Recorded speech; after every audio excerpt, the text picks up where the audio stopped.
Happy Monday, everybody, and welcome to another week of racing here at Woodbine Mohawk Park. It was nice to get a few days off and be in the States. Enjoyed my time there as well, but also happy to be back with my co-host, the Hall of Famer Randy Waples. And you had to tough it out for a couple of solo nights, or a few solo nights, I should say. But how was the racing here over the course of that time? Well, I thought the racing was pretty good. Some of the weather wasn't cooperative at certain times.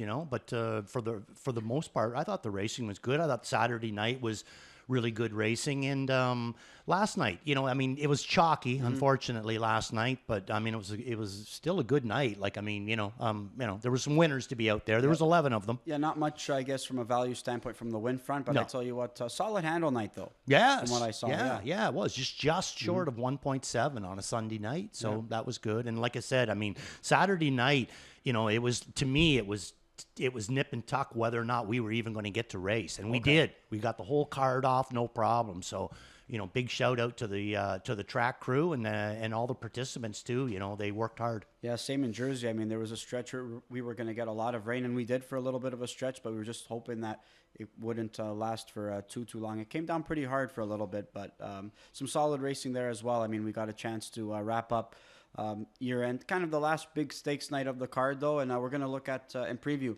some of that action that we saw on Saturday night. I know you were busy here, so I don't know how much of the action you were able to catch, but I thought, some really good races, though, I thought. And you kind of, something you brought up to me, obviously a few weeks ago, and something that I'm going to factor in, especially next year, is, a lot of tired horses towards the end of the year. Yes. And we saw it specifically Two with some of seasons, those right, rookies. John? Tell you what, who wasn't tired is MM's Dream, who put forth a really, really nice effort in her FanDuel Championship final. She is going to retire on Saturday. Her last race of her career is going to be at Hoosier Look. She's an Indiana bred who's done some remarkable things, and she loves the Meadowlands, and it's nice that she was able to put a stamp in her last start at that track. If Alyssa Hanover doesn't run, does she beat her? Because I don't think she does. No, I just think so. M&M, she's really come into this back part of the season huge. Yeah, raced barefoot yet again, and we know that she loves to race barefoot. So just what a journey that she's taken. Frank Baldacchino and company, obviously he was affiliated with Hannelore Hanover, got a chance to be affiliated with this mare, so she's done some special things. Speaking of special, how about Mickey and Minnie? I know there was no Twinbee Joe Fresh and no Sylvia Hanover, but this 3-year-old pacing filly to step up versus the aged mares and put forth this kind of performance, I think was eye-catching. Unbelievable, really, really did. When Austin come at him around the last turn there, I kind of thought, oh, here we go, but there was just, it was her, and then there was the rest. We talk about Horse of the Year honors, and she certainly has the resume good enough to be Horse of the Year. I think this is a really special year. We have a lot of horses that are deserving of those honors. We're going to look at the open pace here, and Irvin Hanover, that was him first up, Randy, just didn't bring his A game. It was a tough trip, but he just didn't look like the horse that we saw here at Woodbine Mohawk Park. But a nice effort by Maximus Mickey and Ken Hanover there down the lane. And Maximus Mickey, he's been razor sharp all year. He has, racing very, very well for Scotty Young and Scotty's year on. And tell you the truth, I had Ken Hanover up on top. I kind of thought when he got away from him at the head of the lane, I'm thinking, oh boy, 5-1. But just too much. The other horse on his back. We're going to look at these 2-year-old pacing Did this fillies. one surprise you? You know what? It did surprise me a little bit, because I think we were expecting Lua Deepa to just get the job done comfortably. I thought she raced well. She came right back. As you could see when She's a Bulldog went by. She showed some interest late in the mile, but Burke spoke about it often, that he thought She's a Bulldog was his most talented filly in the breaking process. She finally put it all together here. Made him breaking score in the 3 Diamonds, so she picked a pretty good moment to do so. She did so, no doubt about that. And 100%, it's nice to see Burke, justified by what he said all along. This is the best one that I have, Yeah, I'm curious to see what's going to happen next year now. Very right? Lua curious. Deepa, all eyes on her, but after that performance by She's a Bulldog, she's going to merit a lot of respect next year as well. And Alexis Cody, though, this was a really, really strong mile, though, Randy, and he was able to cap off his season with a huge victory. I thought Logan Park raced really, really well to be third in this outing, but again, Alexis Cody, just another ho-hum effort. Yeah, Dougie going to split right here, and he does have some serious go. Logan Park is really starting to kind of come around. It's unfortunate maybe that the season is shutting down, but everything that Lexus Cody has done in his whole career, he deserves these wins. And it's amazing that he's been able to do this. I think he's a 7 or 8-year-old. I can't remember how old he is. But still, just one that got sharp late in his career. Here's the Valley victory for the rookie trotting colts, and a nice little stretch duel here between Spencer Hanover as well as Diabolic Kill. These two finished 1-2 in the Breeders' Crown Final. They finished 1-2 yet again in the Valley victory. A Diabolic Kill, though, I mean, this was quite the effort as well. It was, but I mean, wow, I don't even know how I would describe that drive of McCarthy's there. All the way down the lane, have that much kind of go and going for that kind of money. And, I don't know if he was a little bit scared that if he pushed him a little bit hard, Diabolic, because we have seen him make breaks before, but watch him all the way down the lane. Like, he'll give him one little tap and then he'll wait. And then he'll give him another little tap, and he wins by like this much, in against Spencer Hanover. As soon as he'd get by, Spencer Hanover would come back. But at no time did Todd get nervous or, jump around or anything like that. He just kind of clung to him, I mean, just a great, great drive. Yeah, I'm not sure if maybe Todd wanted to get the jump on Spencer Hanover ahead of that final turn or not. But I tell you what, we saw a little bit of everything in that stretch drive because Diabolic Kill, just still a little bit green, but he's wicked fast. But we saw a little bit of everything there because he waited on Spencer Hanover yet again. But once he passed him up the inside, he fought yet again. Look, we're going to have a lot to look forward to in that 3-year-old trotting colt division because there's a lot of talented ones. Yeah, absolutely. And I mean, we didn't even see them all right there. There's a couple of other ones that are pretty nice too. How about the one that win the Mohawk Million? Yeah, Apex Endurance as well. Hopefully he can come back. I know he was unfortunately scratched out of post-sprayed in his Breeders' Crown elimination, but still other ones that we haven't even mentioned. So we had a pretty deep group this year. We're going to have a deep group next year, I'd say, as well. Absolutely, yeah. Great racing. It really was great racing and always fun, right? I mean, kind of puts an end to the stakes season. I think the Progress Pace is the last thing left at Dover on Thursday night, but that was the last big stakes night in the FanDuel Championship. Look, it decides divisional honors as well, so a lot on the line as well. Yeah, no doubt about that. Now, before we move on there, didn't you say you had a little bit of a debate going on early the first night? You had to work down there about maybe potential horses of the year? Yep, Dave brought it up to my attention about, I went Bojangles. Yeah. I mean, I really do think, it's not a Canadian bias for me. No, I put bias as I'm like 100%. the least biased individual you'll meet. It just, for me, Bojangles, his resume really stands Well, you're out. A little bit biased. You're not a Dodgers fan. No, not a Dodgers fan. No, definitely not. But I tell you what, again, it's not like I said today. It's not a United States award. Yes, it's a North American harness racing award. Yeah. And what requires is just one North American start. So again, because it's not a U.S. award, I think Bojangles has every reason to be horse of the year. But again, a lot of horses really deserving of it. There's a lot of great horses out there and a lot of horses that had a big, big year. But you name me one horse, John, that's generated the buzz that horse has generated. And I've seen this situation before. I've seen it with Some Beach Somewhere, where he generated a ton of buzz as a 2-year-old, comes back as a 3-year-old. And because, Brent and Paul had him just as good as he was as a 2-year-old, he basically he lifted our sport. He had our sport on his back. I watched it with Cam Fella in the 80s. He basically took our sport and carried it. I think that we could see the same thing with Bojangles. That's why, I just pray that he comes back strong and ready. I don't care if he's undefeated or not. I mean, all horses get beat. Just want to see him make a good account of himself. Yeah, Lou Print, Alexis Cody, Mickey and Minnie, Biot Silly. I mean, plenty of horses deserving, and Bojangles, of course, as well. Plenty of horses deserving of Horse of the Year honors. Curious to see how even Pacer and Trotter of the Year are going to go. I think after that FanDuel Championship, I think Lexus Cody probably Trotter of the Year, but Pacer of the Year still to be determined, as well as Horse of the Year. So that's something we'll be monitoring over the next several weeks as well. Always a fun little debate. I think it's great. An embarrassment of riches. Right? With the talent that we get to see and watch in our sport. So we'll look forward to that. But we also want to look back on the stats and standings over the past week. I know we saw a couple of new faces here last week, Randy, when we saw this board. We're going to see a couple of new faces here as well. Travis Henry and Billy Davis Jr. finding themselves on this board. Pretty good week for Louis-Philippe Roy, who, again, didn't have any drives on Saturday night and still totaled 10 wins last week. Yeah, no doubt about that. And there's another guy there that almost in one night made himself onto the board, and that was Daryl Thiessen. Had a big week for him as well. But that's just so nice to see, you know what I mean? All young drivers and a few of them that are not, normal guys that you see on there. Louis' a bit of a regular. You see Travis once in a while calling, but Travis Henry, first year of, full-time driving here. What an incredible job he's been doing. Billy Davis, same thing. J.R. Plant moving into town. Daryl Thiessen. You know, it's just so nice to see all these young guys, young drivers, you know, coming in here. We already got a nice group of drivers as it is. These guys just add to it. Yeah, I have a feeling for trainers. I mean, we see Travis Cullen on that board. I have a feeling we're going to see Jody Cullen on this board because there she is leading the way with earnings. Her barn had a huge week. They all raced pretty sharp. Yes, they did. No doubt about that, everybody. Now, one quickly before we move on here. I mean, all those trainers, fantastic, but I just want to say one quick thing. Last night, we're sitting here getting ready to go out for the first race.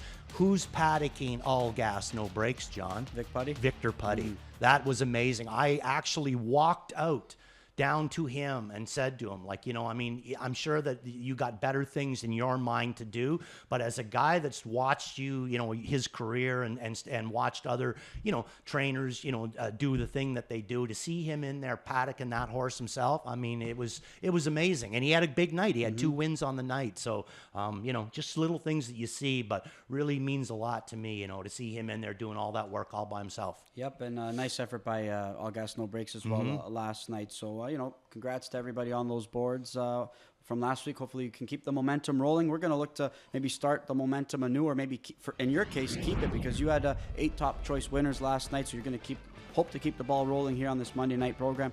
If you have a bad night, just blame it on me. I'll take a couple nights off. You can get back into the winner's circle. But race number 1 here, wide open way to kick off this early pick 5, though, Randy. I think some of these races tonight are really competitive.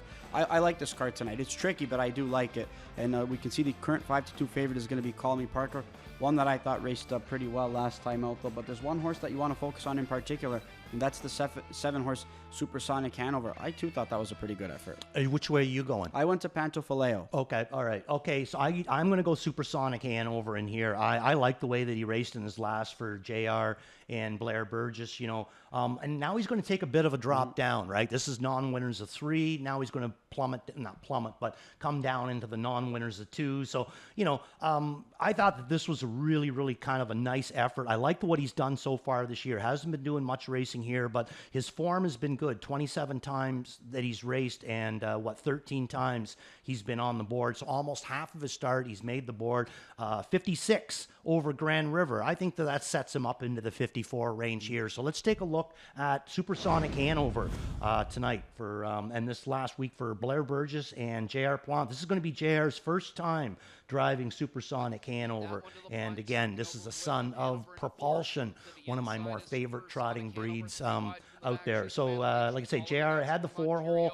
You know, in the snowy weather, at no point did he lose ground. I'm not going to say he made up a ton of ground, but I think that mile really stands out. 57, he's been, you know, hasn't been there in a few weeks. Last quarter in 28-1, never been anywhere close to that. So I just thought it was a nice little building block, and he comes into here with a bunch of horses that, even though that they seem fast and they're racing good, none of them really seem to want to win races that bad. And this guy, like I said, he's had 4 wins. Whether the speed is there, I'm not 100% sure, but he knows how to win races, and that's enough for me. Yeah, and it seems like he can probably get out of there if need be. I know he draws post 7 here. My only thing is I think there could be a lot of speed, you know, to his inside. One that I was, you know, contemplating maybe using underneath, but I elected to leave him off. But it was tough, though. I ended up taking a stand solely on Pantofileo, one that I'm going to peg as an all-in player.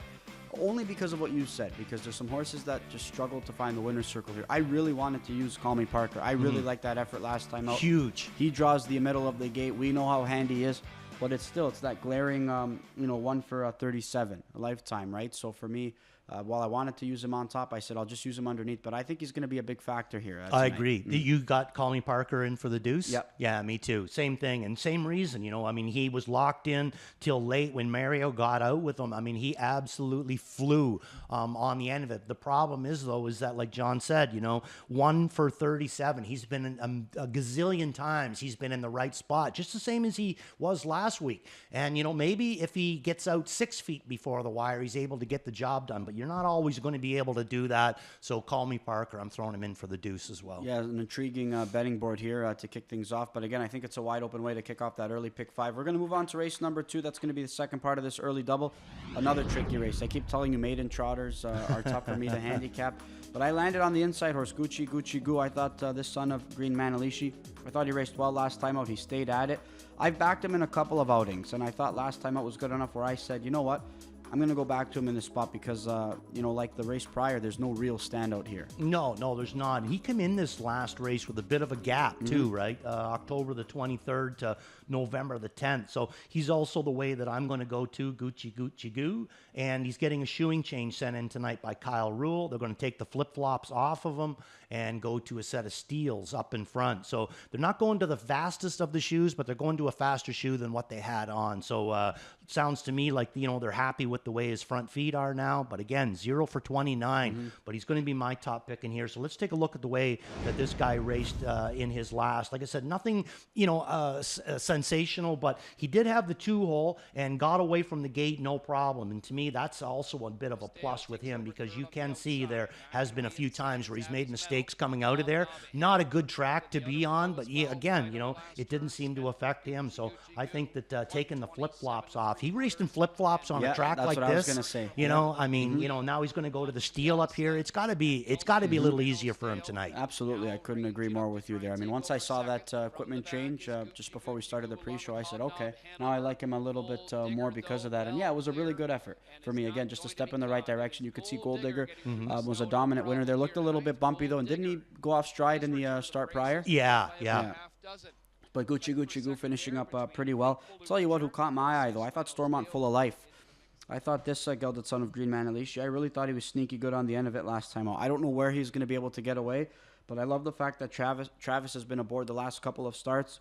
He stayed trotting last time out. I wonder if he's going to have a little bit more confidence in start number 3. I was this close to putting him on top, but I think he's a main player here tonight. I really do think if he works out a pretty good trip, I do think he's going to be a player or a main factor. Well, I'll tell you something. If you think that he's a main factor, then I'm going to take a second look at him. Okay. Yeah, I really do think, again, it's hard not to focus on that margin of victory, right? Because Trudy Bird just completely crushed, her rivals in that spot. But I thought when, you look at the backfield, I thought this guy showed a little bit of life. So one that I definitely would be using underneath. But I'm not sure who else really kind of stands out to me. I think that several in here have a chance. It's a wide open race. We know that I in my opinion anyway, I think that I know who's probably going to end up being second, and in my opinion is probably the best horse, but just for whatever reason does not want to win too many races. And that's Hobnob Hanover. I mean, every week he's right there.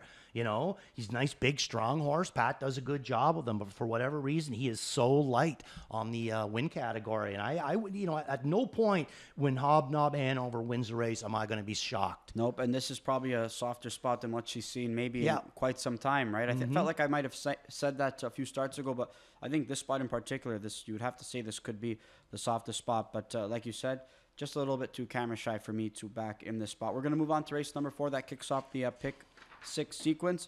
We've got a field of 10 here in this spot. A really nice field, though, Randy. We've got a mix of everything. We've got some 3-year-olds. We've got some older horses as well. Cadiddle in a much tougher spot than what she was over her last couple of tries. So, unfortunately, wasn't able to capitalize against a lesser company, or maybe a softer class, I should say. And now she hooks a tougher spot with an outside draw to work with. So, for me, I just can't factor in that spot. But I'm going to go to the older horse, PL Robert G. I liked him last time out. He, just didn't have as much pop on the end of it with the tough trip. But you got to love this post relief here, and I think that he finds himself in a perfect spot to maybe get the job done. Yeah, there's 2 times that I really, really pay attention. When a horse is locked in and, charging at the end of it, or when a horse comes first over and puts up a huge effort, because that's a tough trip, first over. So I also went PL Robert G in here too, John. And again, nice first over effort from him from the 8-hole. Multiple moves for this guy last week, and a 4-year-old racing in against 3-year-olds. A lot of, nice things to like. So let's take a look at the replay on PL Robert G. I'm going to come in here with a little bit of a stale date, November the 2nd, but, he's had 16 starts this year. I think that he's fit, he's ready to go, and, he usually only races that one kind of a move anyway. So let's take a look at PL Robert G. Trevor sitting back with this one. I don't know if this is the right race that I sent in there, because the race that I sent in was November the 2nd, where he was first over, but I don't see this is the locked-in journey here when he slips through the inside. Right, so this was 2 starts ago. Right, this is 2 starts ago where he finished his second in here. Yeah, okay, and then he comes out his next start, and he's first over, so I marked the wrong replay down on my end, not anybody else's. My fault. Bad on Randy, but good movement on here by by this guy. Then he comes back his next start where he has the 8-hole. He comes first over in that effort, and he finishes fourth in there. And against Veracruz, tactical strike. Again, another solid kind of an effort. Misses a little, 1 week, just 1 week missed time. But I think if anything, that's going to help him. So PL Robert G is the way I'm going to go in here. I like Sunday Shoes. I got him in for second, but I'm still looking at him as a 3-year-old that's been, now he's starting to get to the end of his season. 19 starts as a 3-year-old, 8 times a winner. A lot to like about Sunday Shoes. But I also think that PL Robert G has an advantage as being a 4-year-old. A lot to like about Sunday Shoes. I opted to leave him off tonight. I do think he's a contender, but I don't mind Clarissa W. in this spot as well. I thought that, she was racing in Kentucky. We know that this filly's flashed some talent, and now she adds Lasix. Obviously not being able to race on Lasix in some of those tries in Kentucky and facing some pretty good fillies. So I'm intrigued by her in this spot. I also like the way Wisdom Hanover and Stormont Churio raced last time out. I didn't want to leave them off my ticket, so I am going to go 4 deep in this pick 5 sequence because PL Robert G, while I think he's going to have every chance tonight, he's also not the most reliable as of late, but he's definitely on the improve, I'd say. Yeah, that's my big thing. The biggest thing that I'm going by with PL Robert G is that I think that, he's got an advantage where he's a 4-year-old racing against a lot of the 3-year-olds. And I just always looked at it that being an advantage. And a great draw to work with as well. Great draw to work with. He's got the post edge over some of his toughest competitors. Again, a nice race here to kick off that pick 6, a wide open one at that. We're going to move on to race number 5, and that's going to close out this early pick 5 sequence. Similar field, what we saw last time out from this class, Randy, and it's pretty interesting that the main contenders, they all draw 4, 5, and 6, right? So I think that's it's going to make this betting board a little bit wide open. Cook the books. She draws inside. We know that she's one that factors in late in the mile, so you have to figure that inside draw is going to help her. Not being able to flash any gate speed from the outside. But I went back to side effects, or I went to side effects here in this spot, Randy, because that effort at a big number last time out was pretty eye-catching. She's really, really getting much stronger in her last couple of starts. You can see that getting a little bit better. I got her in for second. I agree with you. She's going to come up with a big win here. I'm going to go back to One for My Baby. Okay. I know that it wasn't, we're going to show you the replay from her last start. I know that she hasn't been, her last couple of starts hasn't exactly been on form, but there's something kind of going on, I think, with her. She is going to get James back again tonight, but I mean, it's just, how do you go from 27, 3 weeks in a row to all of a sudden 31 and 3, 30 seconds, and even this start here, Tyler put her in a really, really good spot, you know what I mean? But she looked like she had some go, but then as soon as he got her out, there was just nothing there, So, different set of eyes, different set of hands on her tonight. We know that the form is there, so I'm going to go back to One for My Baby and hope that she can come up with a big one. Side effects, I got her in for second, and Gucci Sealster, I got her in for third. I agree with you. I think the power is 4, 5, and 6. Must be a frustrating situation as a driver when you put a horse in a winning spot, and you could see Tyler angled her off a little bit early ahead of the turn because, Louis Charge maybe seemed a little bit tired in that spot. You could see the backfield obviously coming, and One for My Baby just having absolutely nothing to offer. So we know she's better than what she showed last time out, right? Yeah. You could argue obviously that it's tough to back a horse the week after off that effort. But when you know the body of work that One for My Baby has shown, especially at this level, I think you just have to forgive and forget. And the other thing is too is I don't believe Gallucci puts her in if there's a problem. I really don't. I don't believe that he dumps her back in here if there's a problem. If there's a problem, he just takes her home and he does what he always does.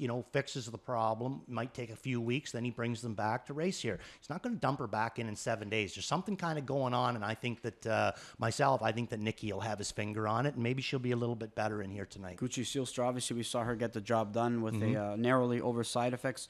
She's a filly you've always liked, and again, her tries have been sharp as well. Yeah, really racing very, very well. Another all bets off. I kind of love those all bets off. And I mean, right from the time that they came out, I always said to myself, I think that they're a breed that's just going to get better as they get older. I'm not sure if I'm not 100% right there because boy, oh boy, they're making nice older horses. I know you liked Cold Creek Aspero last time out.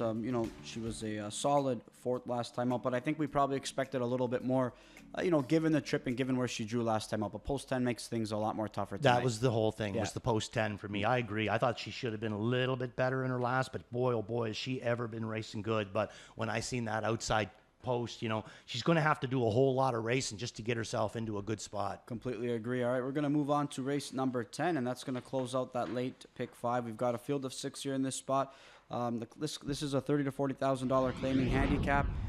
Bold Spirit now is going to go to a new barn, to Gary Murner's barn here in this spot. And this was one who, got picked off last time out to Howmac Victor, who put forth a pretty sharp effort. I liked it to go to Bold Spirit tonight. I can't see that he's a lock for me, but I think this is one that, is going to attract wagering support, and I think that he's in position to bounce back tonight. I agree. That's exactly where I went as well. So let's take a look at the replay on Bold Spirit and his last there. We're also going to get to see the 4-horse in here, Howmac Victor, who's going to come first over and get the job done for Travis Henry and Amanda Riley. I think Century Inspector's, been racing good for a very long time, getting himself up onto the board. Early action, looks like he's starting to maybe kind of come around too. Carmen's got a nice 1-2 punch in this race, but Bold Spirit, now going to head into the Murner barn. It seems like whatever barn he's in, he makes money. I can't see where Murner barn's going to bother him any, and picks up James McDonald too. So didn't get the job done in this one, but I honestly think that he raced okay, and I just think that Howmac Victor is another horse, another all bets off that every once in a while he's going to come up with a really, really big effort because he's talented. It's just a matter of whether he can keep that consistency going week in and week out. That's probably why we're looking at a horse like Howmac Victor with a mark of 50 down in a 30 to 40 claimer. Yeah, I used him on my late pick 5 ticket. I didn't want to leave off Century Inspector. I picked him on top last time. It was another good effort. He still continues to race really well. Form's good. He's just not in spots where he can work out winning trips just yet, right? He always finds himself third on the rail. And again, it's one of those situations where you either come first over or you just have to hope for the best. And he's opted to sit in, take a shot in the lane. But it's just been too much work for him. But again, another really, really solid effort. I'm going to use him underneath, but I will use him on my pick 5 tickets. But Garnet, the only one playing contrarian there. Larry Carr, one that we know is capable of racing well. But again, that 1 for 20 is just glaring for me. It is. And I think that Larry Carr is going to be involved in this race. I really do. I think that how it's going to happen is I think James and Louis are going to peel out of there. Okay. And I think that Larry Carr is probably going to chop it. Bold Spirit's probably going to land on his back, and then it's just going to be, who gets the job done. I didn't use Larry Carr on my ticket, but I do think that he's going to, be involved in this race. Yeah, I didn't use him either. I just don't know what kind of trip we're going to see from him. If he gets involved, look, he's better on the front when he can try and bottom out a group if he's at his best. He's fast. I just don't know if he's going to get there tonight per se. There's our thoughts on race number 10. That closes out that late pick 5. We're going to move on to race number 11. It's the final race of the night, and I went back to Supergirl Molly here in this spot, though, Randy, because I didn't like her last week. I went to Cadiddle, but her efforts have been so good. I think her gait's continuously getting better. But, she is going to be a short price. She hasn't been all that trustworthy as of late, but she's been racing well. That's the thing. So for me, that's why I opted to go her direction. But I think you can make the case for several in here. And I know you went to French Money Hanover last time out. Off what wasn't the best of dates. So I'm curious to know if you decided to go back to her. Went back to her. She's getting, she missed some time. I trained with her last week, and boy, did she ever train good. And, Billy decided to race her, kind of a little bit from off the pace or whatever. I don't think she really got involved that much, missing all that time. So I think she's going to be that much better here tonight. So you're going to go back to Supergirl Molly? Yeah, I didn't go back to her last week, but one that I'm going to back in this spot because I just like the way she's racing. Well, I'm going back to French Money Hanover. Ivy Lynn, looks like Garnet's got her up on top. She could get the job done, this is going to be second start Lasix for her. But to tell you the truth, John, I'm not 100% sure if we're looking at a horse here that just has one move. It's a good one, but just one move. Whether she's on Lasix or off Lasix, to me, it's one move. I've got her underneath. You didn't tip your hand beforehand, but I made sure to remember and listen. I've got French Money Hanover underneath. But look, she's a handy filly. I think she can put herself in a pretty good spot. But I just like Supergirl Molly a little bit more in this spot. I'm going to make her a best bet player here in this spot. Hopefully, maybe Trevor can handle her a little bit more confidently. I think the fact that she got away from the rail, third from the rail last time, it was a step in the right direction. But look, I think she's probably been sharp or brave enough over those last few tries, right? He hasn't really had to use her hard whatsoever. So I think this could be one of those approaches where he maybe wants to cut the smile and take this group down from start to finish. But do you see a sleeper? Sleeper in here for me would have to be...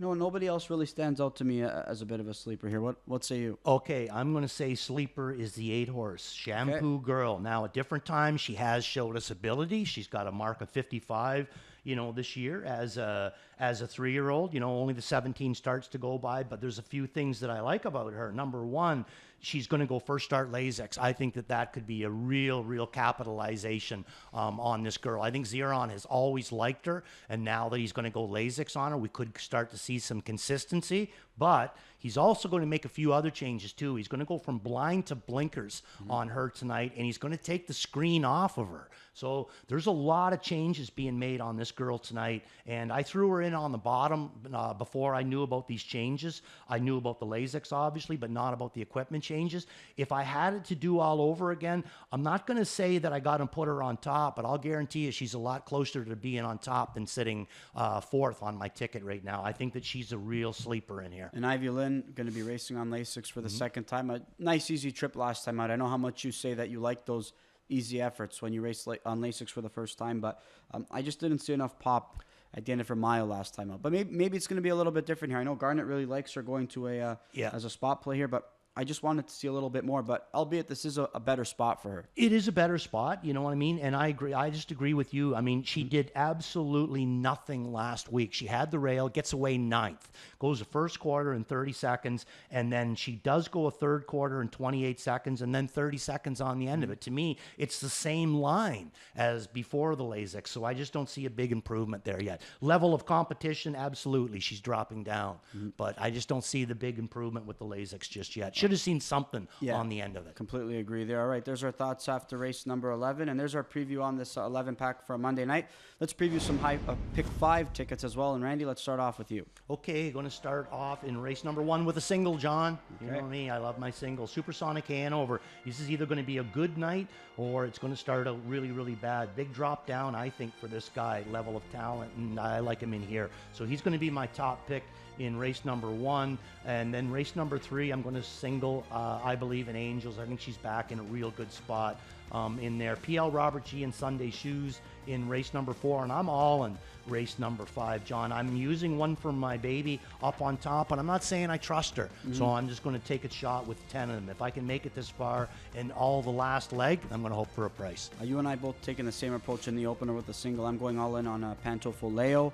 I'm going to have some coverage in between those middle legs, though, Randy. So you and I both going with 2 singles overall in the sequence. I'm going to have bookend singles. I'm going to go all in on Side Effects. Might be, a risky proposition there, given that I think the 5 is going to race well again. I think the 6 could definitely come up with a big bounce back effort. But that was a big effort by Side Effects last time out. That was the first time where I saw some major life from her, and hopefully this is a filly who can take another step forward here. But you mentioned I Believe in Angels. I think she's the one to beat in there, but I did go to Show Me the Green on top. I think that this one definitely has a little bit of intrigue to her. I've backed her in some starts prior. That was a convincing win at Flamborough. I figured, why not? Maybe she can get the job done here in this spot. So I've got some coverage in between, but I've got a couple of singles that I'm going to need to heavily rely on as well. Yeah, no doubt. We always seem like we have to. You got to get them singles in there. You just can't afford the ticket. No, and you know what? We both taken some value approaches in the opener, right? You're going Supersonic Hanover, myself going with a Pantofoleo. Couple of separators. Speaking of which, I'm sure they're gonna appear here on the plays board, and let's look at your 4-pack tonight. Okay, going to start off in race number 1, and beat the favorite is going to be Supersonic Hanover that we've been talking about. In race number 4, that's going to be Waples Watch, PL Robert G. In race number 6, Worth a Look, Ellis Island for Rick Zeron. I'm thinking Zeron's barn going to have a good night tonight. I'm hoping. And in my all-in's going to be in race number 10, and that's going to be Bold Spirit, first-time earner. I like the shoeing change on Elise Island tonight as well, right? Yeah. Also going from flip-flops to, was it steel or I think or aluminum? So. What race is that? Race 6? Yeah, it is. There is a shoeing change brought in on him. Flops to steel in front, and another horse going first start Lasix. All right. A couple of Rick Zeron trainees that provide some intrigue. My all-in Pantofoleo, my spot play Side Effects, my fresh face Manoa. I think this is a good spot for him to make his Canadian debut, and my best bet's going to be Supergirl Molly. So there's Randy's thoughts, there's my thoughts, but we're going to look at some resident handicappers and their thoughts as well. Kevin Plaucha doing some DRF analysis here. He's going to go Shampoo Girl as his value play. So he agrees with you. Ivy Lynn, Garnet Barnsdale, we mentioned it. His spot play is going to be Ivy Lynn. And Solo CP, Ghislaine Piquet's Pay Attention. It certainly seems like a few people really like him in this spot. Currently opened what race is the 9-2. What race is Solo? In the opener. Okay, so he got some changes sent in tonight too, didn't he? Yep. Steel to aluminum up in front. So Jared Bothwell going to the Nikes on Solo CP. Yeah, wide open race to kick Yeah, things and off, right? I mean, you can see it. Definitely, he fits in here. There's no doubt about that. You know, he didn't race too bad in his last start. He's got good wheels on the end of it, and that's quite a shoeing change. All right, 6 minutes to go before race number 1. Randy and I will be here all night long to take you through the action.